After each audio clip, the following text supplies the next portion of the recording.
Salam uşaqlar, hər vaxtınız xeyir. Bugün mən sizlərə üslubiyyat bəhsindən danışacağam. Bildiyimiz kimi, hər hansı bir dilin üslublarını, üslublar imkanlarını, yəni üslubu imkanlarını öyrənən dilçilik bölməsi üslubiyyat adlanır. Üslubiyyatın əsas vahidi isə nədir? Üslubdur. Biz bundan cəmiyyətdə, yəni dil vahidlərindən eyni səviyyədə istifadə etmirik. Onlar müəyyən sahələrə görə, müəyyən səviyyələrə görə seçilirlər və ona görə də bu cəhətdən də üslublar meydana gəlir. Dilçilikdə üslub dil vasitələrindən məqsəd yönlü istifadə etməkdir. Və bu bir var funksional üslub sistemi, bir də var fərdi üslub sistemi. Ümumi şəkildə məqsəd yönlüdürsə bu funksionaldır. Xüsusi şəkildə isə bu artıq fərdi üslubdur. Funksional üslub milli ictimai təfəkkürün müxtəlif sahələrini, bədii üslubu, elmi üslubu, puristik üslubu, rəsmi güzəl üslubu və məşhəd üslubunu təşkil edir. Və fikir verirsiniz, burada ədəbi dil var. Yəni, ədəbi dilin normalarına tabe olmalıdır. Bunu yadda saxlayırıq.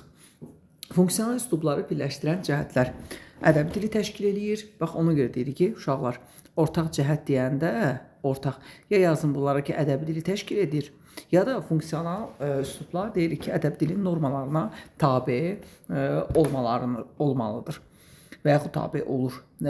Azərbaycan ədəbi üslubunda biz bədii üslub, elmi üslub, publistik üslub, rəsmi güzəl üslub və məişət üslubu haqqında danışacağıq.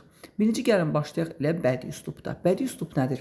Milli təfəkkürün ifadəsi olan bədii üslubda biz obrazlıq, emosionallıq görürük. Bədii üslub bədii əsərlərin, şeirin, hekayənin, romanın, dramın dilidir. Bədii üslub xalq danışıq daha yaxındır. Obrazlı nitq formasıdır. Nəzm, nəsr, dramaturgiya forması təzahür edir. Bədii təsvir ifadə vasitələrindən istifadə olunur. Bu üslubda alliterasiya nədir? Samitlərin təkrarı. Assonansa, o nədir? Saitlərin təkrarına istifadə olunur. Obrazlıq, ifadəlik var. Obrazlıq, emosionallıq, ekspresivlik var. Bax, bunların hər biri bədii üslubun nələridir? Xüsusiyyətləridir. Obrazlı nitq, yəni emosional nitqdir də. Burada ellipsisdir, retorik suallar, yəni cavab tələb etməyəndir, şəxsləndirmədir, bədii xitabdır, təzadlardır, mübaliğədir, sintaktik fiqurlar və s. Yəni, bunların hər biri obrazlı və emosional ifadəni yaradır. Bu da birbaşa nəyin əmələ gəlməsidir? Bədii üslubun əmələ gəlməsidir. Növbəti gəlirik elmi üsluba. Elmi üslubun xüsusiyyəti deyəndə biz ardıcıllıq, məntiqilik, konkretlik, dəqiqlik, termin sıxlığı nəzərdə tutur. Beynəlmiləl elmi üslubda çoxdur. Milli yox, beynəlmiləl. Bu üslubda mürəkkəb cümlələr, modallıq bildirən söz və ifadələr daha çox işlənir. Elmi üslubda fikir daha yığcam, konkret ifadə etmək üçün müxtəlif formullardan, düsturlardan, qrafik vasitələrdən, rəqəmlərdən, diaqramlardan və cədvəllərdən istifadə olunur. Müəyyən istisnaları çıxmaqla, nəyi istisnaları çıxmaqla bütövlükdə obrazlığa, emosionallığa, çoxmənalılığa, mətnaltı mənaya fikrin müxtəlif cür anlaşılmasına nə olur? Yol verilmir. Fikirlər, hökmlər, cümlələr, ifadələr bir mənalı olurlar. Elmi üslubun müxtəlif elm sahələri üzrə qolları terminologiyasına görə bir-birindən də fərqlənir. Bədii üslub qədər geniş istifadə imkanları qazanıb, elmi fikir nə qədər mürəkkəb olursa, elmi üslubu başa düşməkdə bir o qədər çətinləşir. Elm sahələri müxtəlifliyinə baxmayaraq, bütün elmlərin dili eyni üslubu təşkil edir. Burada, belə deyək də, şərti işarələr hamı üçün anlaşıqlı bir vəziyyətə gətirmək üçün bir meyl yaradır.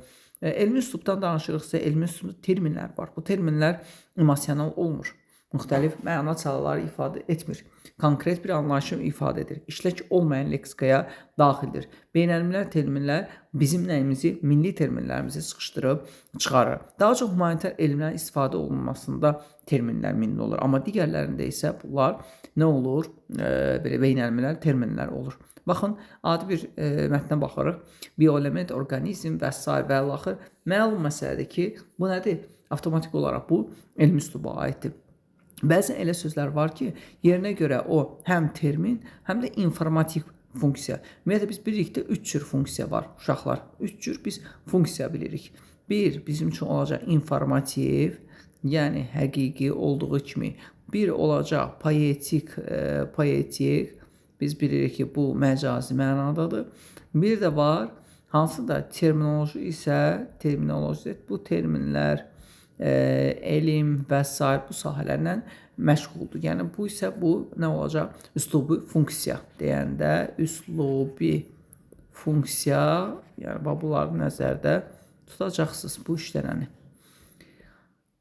Bəzən deyir ki, hər iki tərəf ola bilər. Elə məsələn sifət sözü həm nitq hissəsi ola bilər, yəni həm də insan üzü informativ mənada, yəni burada termin ola bilər, burada informativ funksiya mənasında ola bilər və s. və əlaxır.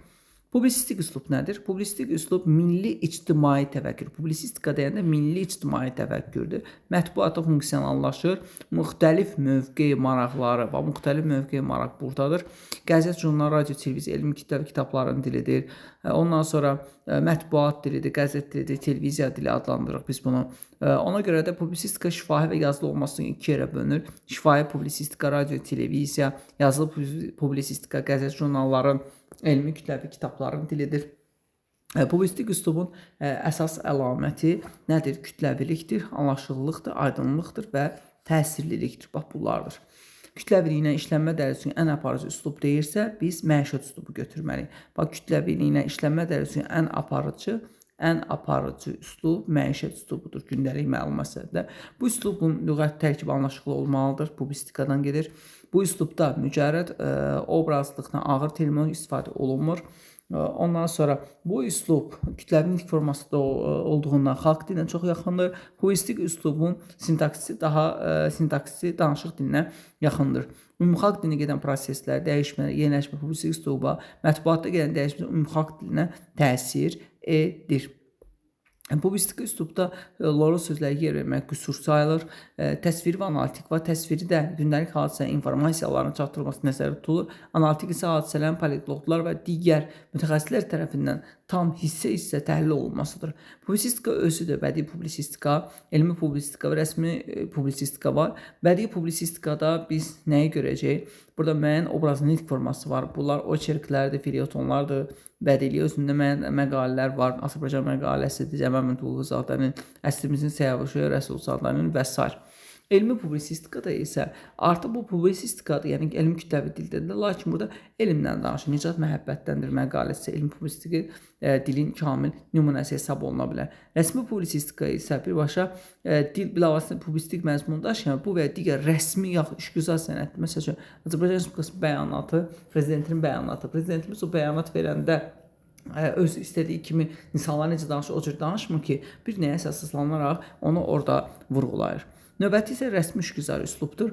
Rəsmi işgüzar üslubun xüsusiyyətlərində biz lüğət tərkibini yığcam görəcəyik, sintaksisi məhdud, normallığı isə möhkəm görəcəyik. Burada artıq sözlər, obrazlı ifadələr işlədilmir, fərqli nitq ünsürlərindən qaçılır, fikrin bir mənalığı, hüquqi əsaslığı var. Burada arxaik leksikadır, əski sintaktik konstruksiyalarda mühafizə olunur. Burada dialektlərdən istifadə olunmur. Rəsmi işgüzar üslub dövlətçilik, müstəqillik ənənələri ilə bağlıdır. Rəsmi işgüzar olaraq rəsmi sənədlər və işgüzar sənədlər var. Rəsmi sənəd konstitusiya, qanun, məcəllə, qərar, sərəncam, fərman, əmr və s. bunlar nəzərdə tutulur. Yəni, bu xüsusi mütəxəssislər hazırlayırlar. Bu sənədlər müxtəlif səviyyələrdə müzakirə olunur, qəbul olunur. Rəsmi sənədlər mühüm hüquqi məzmuna malik olur. Yəni, tarixi əhəmiyyət daşıyır. Rəsmi sənədlər quruluşuna görə bölmələrə, maddələrə, bəndlərə ayrılır. Hüquqi normativ əsaslığı var. Dövlətlər arası, dövlət daxili münasibətlər də bu sənədlərlə tənzimlənir. Amma işgüzar sənədlərdə isə bu tərcümeyi haldır, reklamdır, ərizədir, aktdır, bildirişdir, vəkalətnamədir, yəni etibarnamə, elan, araç, izahat, protokol. Bunlarda xüsusi dövlət əhəmiyyət daşımır, rəsmi sənəddən fərqli olaraq.